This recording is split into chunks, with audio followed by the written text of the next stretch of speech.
La crypto-monnaie est une monnaie virtuelle basée donc sur Internet qui s'envoie de portable à portable, d'ordinateur à ordinateur, de portable à ordinateur ou vice-versa.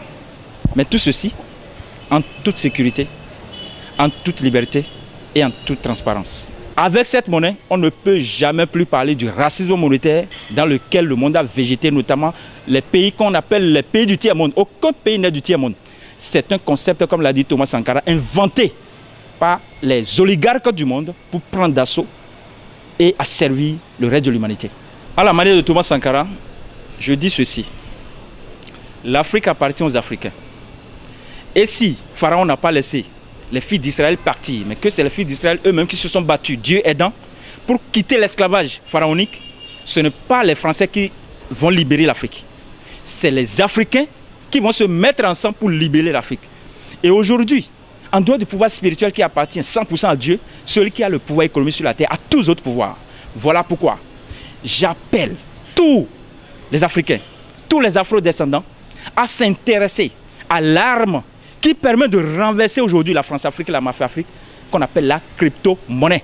Car avec cette monnaie, finit le nazisme monétaire, finit la dictature monétaire, finit le totalitarisme monétaire, finit l'aristocratie monétaire, la monarchie monétaire, finit tout ce qui empêche l'Afrique de se décoller. Pourquoi?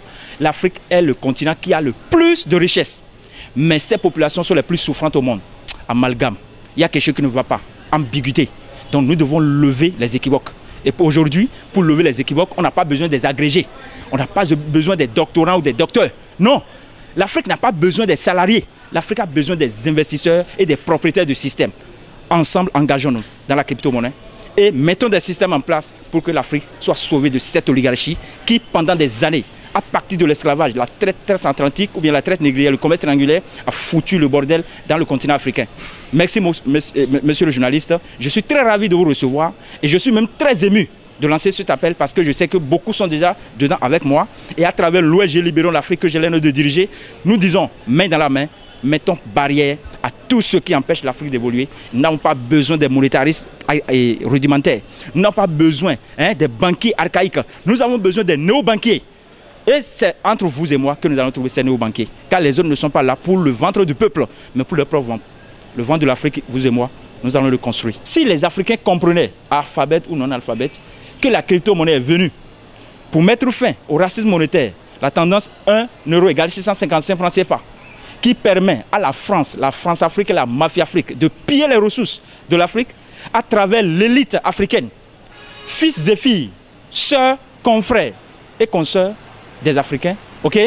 Je dis bien, nous allons être sauvés de la domination étrangère du point de vue économique tout de moins.